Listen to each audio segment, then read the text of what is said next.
নমস্কার বন্ধুরা, আশা করি তোমরা সকলেই ভালো আছো আর সুস্থ আছো। আর আমাদের সকল বাঙালির বাড়িতেই রবিবার মানেই মাংস। মাংস ছাড়া দুপুরের খাওয়াটা ঠিক জমে না।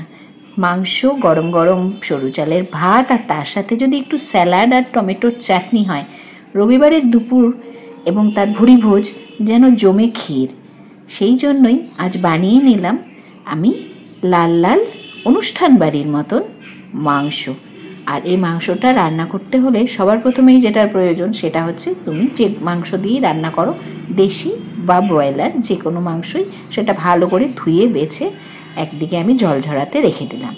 আর যেহেতু মুরগির মাংস, সেই কারণে আমি ম্যারিনেশন করব না, আর প্রয়োজনও হয় না। এখানে মশলাটা করে নিলাম, সমস্ত কিছু দিয়েছি। মশলাটা একদিকে সরিয়ে করে রেখে দিলাম। এবারে আমি পেঁয়াজ কুচি, টমেটো কুচি করে নিলাম এবং তেলে বেশ খানিকটা সাদা জিরে, শুকনো লঙ্কা এবং তেজপাতা ফোড়ন দিয়ে পেঁয়াজ এবং টমেটো ফোড়ন দিয়ে দিলাম। এবারে এই যে মাংসটা ধুয়ে বেছে রেখেছিলাম সেটা একদিকে রেখে দিয়েছি যেহেতু, তারপরে কি করলাম, ওই যে মশলাটা করলাম, সমস্ত মশলাটা দিয়ে দিলাম। এবার একটু পেঁয়াজটা ভাজা হলে তার উপরে মশলাটার সাথে সাথে পেঁয়াজগুলো আরও ভালো ভাজা হয়ে গেল। এবার এর মধ্যে একটু হলুদ এবং লবণ অ্যাড করলাম পরিমাণ বুঝে। খানিকটা আরও মশলাটা কষালাম। মুরগির মাংসে বেশিক্ষণ লাগে না সেদ্ধ হতে, সেই কারণে মশলাটাকে আগে একটু আজকে অন্যরকম করে কষিয়ে নিচ্ছি। আর মশলাটা কষানো প্রায় কিছুটা হয়ে আসার পর দিয়ে দিলাম দেশি নতুন লাল আলু। একটু বড় সাইজের আলু আজকে, তাই মাঝখান থেকে আমি কেটে দিয়েছি। জানো তো, বাঙালি বাড়িতে আলু ছাড়া যেন মুরগির মাংসই বলো আর খাসির মাংসই বলো, ঠিক জমে না। মাংস মানে একটু বেশ খানিকটা লাল লাল ঝোল এবং তার সাথে আলু অবশ্যই লাগবে, সে ধামসা আলুই হোক আর লাল আলুই হোক।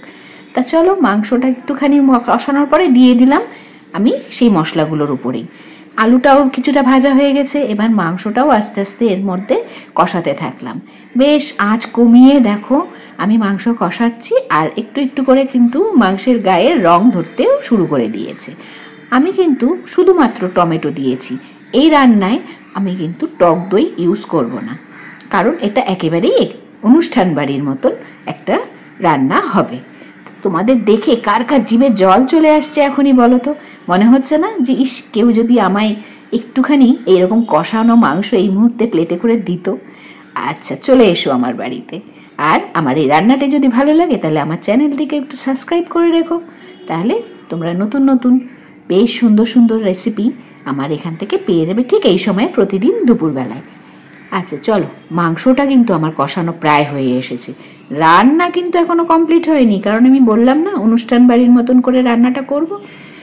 এইবারে আমি এর মধ্যে বেশ খানিকক্ষণ ধরে কষাতে কষাতে একদিকে বসিয়ে দিলাম গরম জলও হতে, আর এদিকে কষাতে থাকলাম।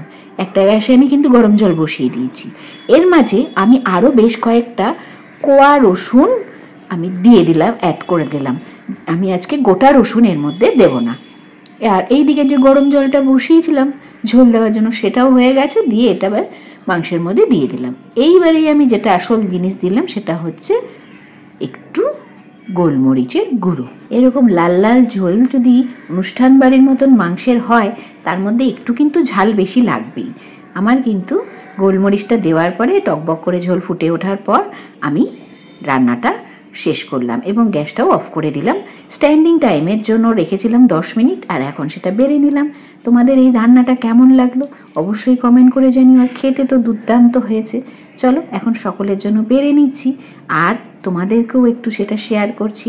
বললামই তো, আজকের রান্নার রেসিপিটা যদি তোমাদের ভালো লাগে অবশ্যই আমাকে একটা কমেন্ট করো, আর অবশ্যই অবশ্যই ঘরে এরকম মরিচ চিকেন রান্না করে সকলে খেও।